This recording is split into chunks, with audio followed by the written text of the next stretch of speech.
इस वीडियो में मैं 23AC03 के आर्गुमेंट के आंसर्स का मैं डिस्कशन करूंगी। तो 23AC03 में ये दो आर्गुमेंट पूछा गया था। The Indian rupee can take a centre stage in the global currency race, और दूसरा आर्गुमेंट था the world should not end all forms of nuclear energy. तो सबसे पहला हम आर्गुमेंट लेते हैं, the Indian rupee can take a centre stage in the global currency race.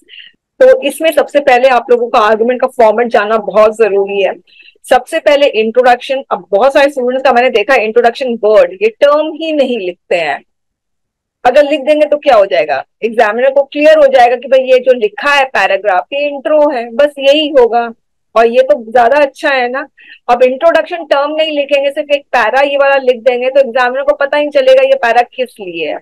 इसलिए बेटर है इंट्रोडक्शन लिखो, और कोई आपको नुकसान नहीं पहुंचने वाला है, इनफैक्ट फायदा ही होगा।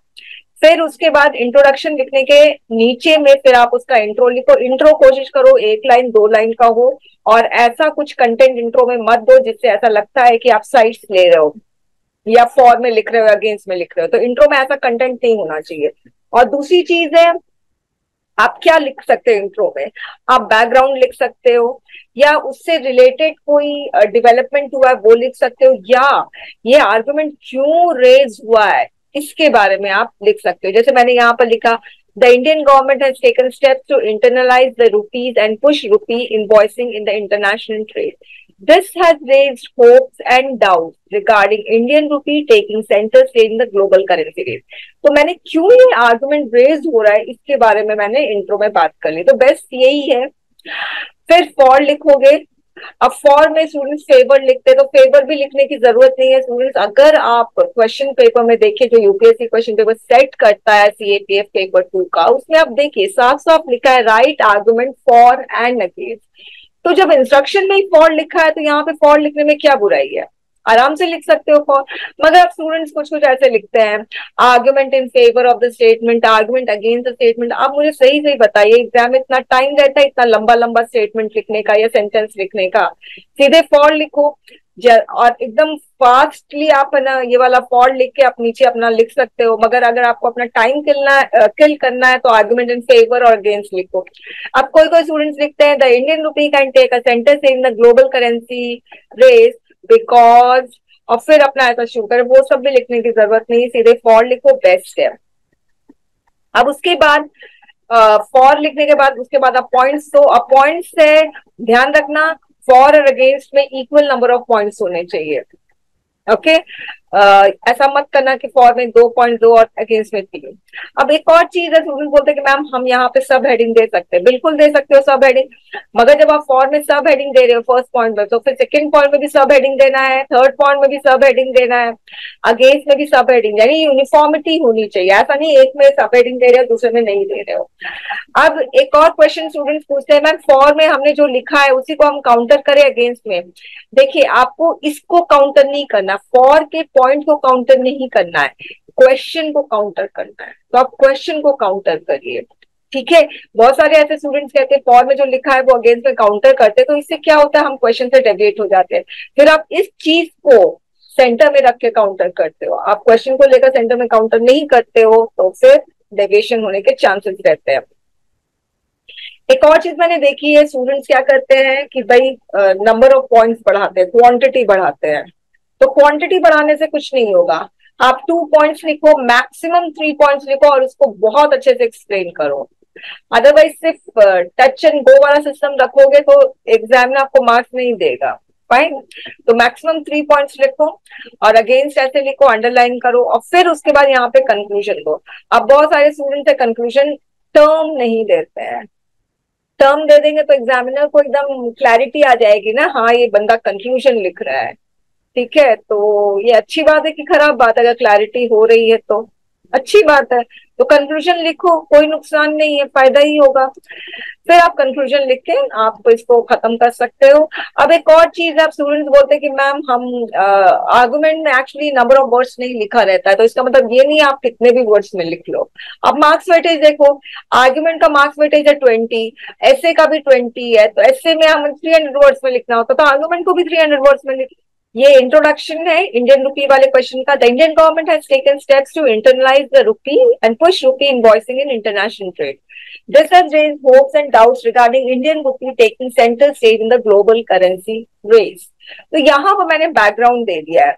कुछ गवर्नमेंट के इनिशिएटिव हैं, वो इनिशिएटिव किस एम से है, ताकि इंडियन रुपी इंटरनेशनलाइज हो जाए, जैसे कि डॉलर है. ठीक है, तब उसके फेवर में मैंने लिखा है due to the collapse of. ये क्यों ऐसा लग रहा है कि Indian rupee global currency race में सेंटर स्टेज लेगा? क्योंकि जो यूएस के जो दो लार्जेस्ट बैंक हैं वो कोलैप्स कर गए. दूसरा यूएस का जो सैंक्शन है उसकी वजह से. तो यहाँ पर मैंने डेटा दे दिया है. A total of 35 countries in Asia and Africa and Scandinavia have shown the interest in the Indian rupee by replacing the dollar with the rupee for trade settlements. The second point दिया है, in 2022 the RBI allowed settlement of trade in rupees for import and export of goods and services. It has opened rupee Vostro accounts in around 18 countries. This means that the rupee can be freely used by both Indian residents and non-residents in the international market, and can also be used as a global reserve currency worldwide. This development opens the door for the Indian rupee to rise up in the race of global currencies. Against में लिखा है, a true global currency calls for full convertibility, that is making currency freely exchanged with other currencies.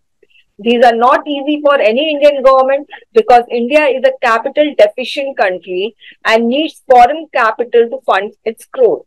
Substantial rupee trade would mean a lot of rupee holdings by other central banks, making the rupee fairly volatile and vulnerable to sudden movements. Indian rupee का full convertibility नहीं होता है. ठीक है, इसकी वजह से Indian rupee को ग्लोबल करेंसी हम लोग उतना मान नहीं सकते.